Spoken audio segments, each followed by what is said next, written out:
Welcome to Keep Smiling, the e-commerce customer experience podcast. Hello everyone, and thank you for being here. I'm your host, Ty Walters. Today, I'm setting my email authentication with 3 DNS records, SPF, DKIM, and DMARC. These are text records that live in the folders of my domain service provider. And in this example, we'll be walking through Bluehost and Gmail. So if you have Gmail Workspace and Bluehost, 2 pretty common service providers in the space. This episode is following a thread. Episode 39, we talked about 5 best practices for your customer service email address, including a username to pick, how to and why a custom branded email address matters, and the importance of authentication. Next, in episode 40, we covered that introduction to email authentication, getting into more of the details about how and why it matters. And then today, we're ending the discussion, hopefully, at least in the short term, about email authentication by setting these actual records, which will enable our email to be authenticated. Now, it's not just about email, I want to say, it's about domains. Regardless of whether or not you have an active email address or you're sending email or even planning on it, setting these records is a good idea because other bad actors online can use your domain without your knowledge to harvest or impersonate you, to harvest information, to collect bad things that shouldn't be shared. So what we want to do is make sure everything is secure in terms of how we would authorize people to use it. So whenever an email is sent on behalf of our domain, it allows a recipient server to check some of these public records to ensure the authenticity of the sender. These records help cut down on spam, and they reduce the chance that someone is going to use your domain for nonsense or criminal activity. So it's really important. It's a good step to make sure you do anytime that you purchase a new domain. Not only that, but Google mentions multiple times in the articles that we'll be discussing that anytime you engage with a third-party service provider that sends email on your behalf, this could be email marketing systems, even e-commerce platforms like Shopify. They're sending email for you, and setting these records will ensure those systems are able to send email securely so it doesn't get marked as spam, it doesn't look suspicious to its end recipient, and that's the ultimate goal. We want our email to arrive to our customers and to our shoppers with the highest level of integrity. So I hope this example today that we walk through is helpful. It'll probably be mostly helpful visually. So again, I invite you to visit our YouTube channel to check out some of these screen shares. I'm going to be walking through my domain service provider, Bluehost, and actually pasting these records and saving them, and you can see what that looks like. So as always, we'll have a challenge to action at the end. Whether or not you have a domain, we're going to have something for you.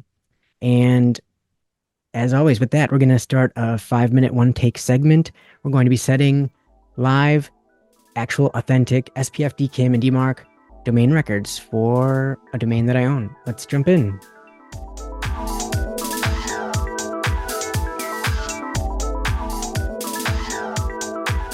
To start off with a review, we have 3 main methods or records here: SPF, or Sender Policy Framework, DKIM, or Domain Keys Identified Mail, and DMARC, or Domain-Based Message Authentication Reporting and Conformance. And what we're going to look at is setting SPF, then DKIM in that order, and then DMARC only makes sense when you have an SPF and DKIM record, so we'll set that last. And just as a reminder, SPF, nothing but a list of domains and IP addresses allowed to send email as used. Simple as that.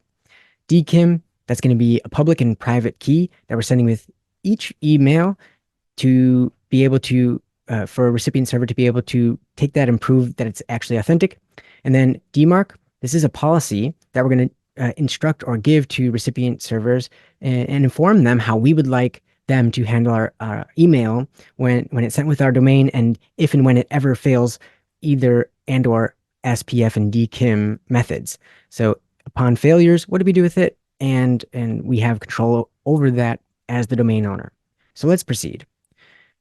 Before starting, I want to read this quote. If you do not set up SPF and DKIM before enabling DMARC, Messages sent from your domain will probably have delivery issues.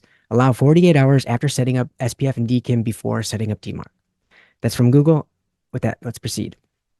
The first method, sender policy framework. The yellow are my records that I'm going to be setting. So we have a text record setting that refers to that symbol, and then we have a text record value, and that looks like this long, kind of confusing text string, but it reads v equals spf1 space include colon underscore spf.google.com space tilde all. So if you're listening, I hope you understood that, but that's all we're going to be setting. That's our incomplete entire SPF setting. So I'm going to show you just really quick what we're going to be working with. I have this domain. It's called slopecs.com. It's a hobby project, and it's nothing more than the splash page. We're not really using the email at the moment, but this domain is registered through Bluehost, and I happen to be logged in, and I'm looking at managing my DNS records here.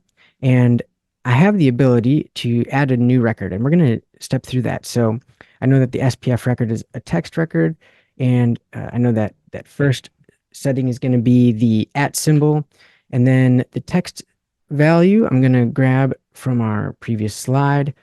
And what this is saying is, this is the SPF record. That first v equals SPF is identifying it as SPF, and then it's including the domain sent from google.com. If the mail is coming from google.com, that means it's going to pass the test because that's where my email service is hosted in that Google workspace.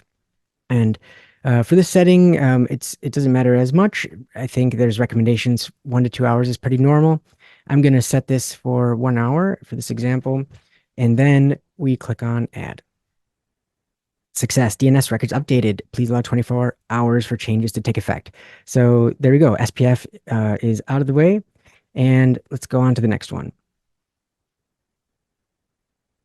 Domain keys identified mail, or DKIM. We have our 2 text records. I cut the bottom one short. It's so long, but the top one refers to our Google, where the domain key is provided, and then we have a public key that we'd be providing in all of our emails to be referred back and compared to the private key that Google has for us.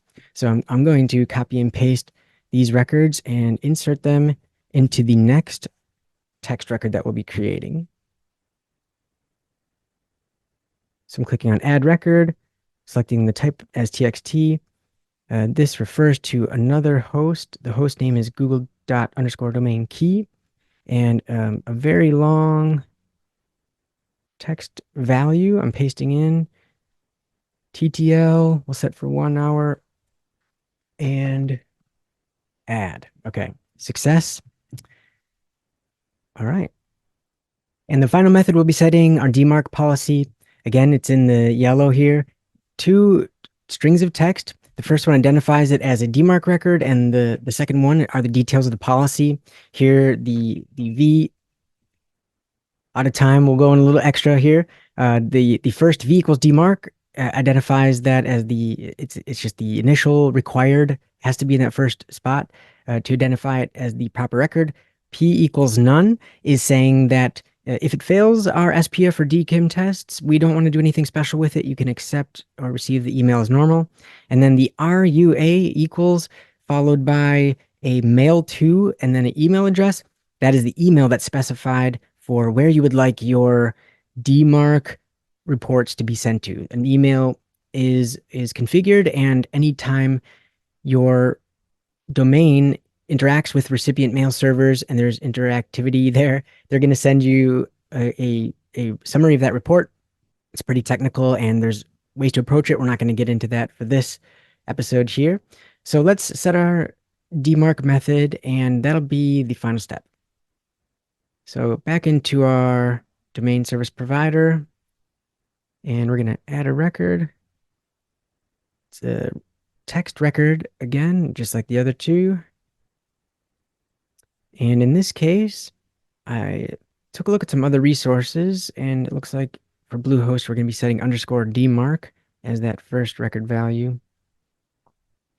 And then for the second record value, pasting it in, TTL 1 hour add. Third success, please allow 24 hours for changes to take place. These changes could take 24 hours. and sometimes it's sooner. So there's this convenient tool that we can use to check. And I should have probably done this at the beginning, but let's paste our domain in there and we'll see if these records are identifiable yet. So we set some text records. If we scroll over there, it looks like already I'm seeing our SPF record that we just set. And this other one I'm familiar with, my Google Gmail workspace, so it has nothing to do with what we did today. So some of these records are already verifiable or live, so to speak, and that's really nice to have that feedback. There's a few articles that we'll be linking in the show notes. You can visit sellersmile.com/041, where you'll find some of these. First one is Define Your SPF Record Basic Setup by Google Workspace Admin Help. Very good with a beginner sort of like introductory video. Then the next one that's been helpful is entitled Add Your SPF Record at Your Domain Provider, again by Google Workspace Admin. All of these are. Another one, turn on DKIM for your domain. And then finally, add your DMARC record. These are the articles that I referenced when I was setting my own today through these steps. And just with that, a few minutes, of course, some preparation and taking the time to understand what these records are and writing them out to make sure I had them correct. But once those steps were taken care of, it's as simple as kind of create a new record, paste in and save. And hopefully within a day, these records are live and your domain is better protected. That brings us to the end, the episode 41 challenge to action.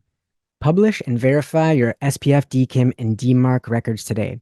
If you don't have a domain yet, understand what the process entails. You've seen it from beginning to end, why it matters. You've seen me set live actual records.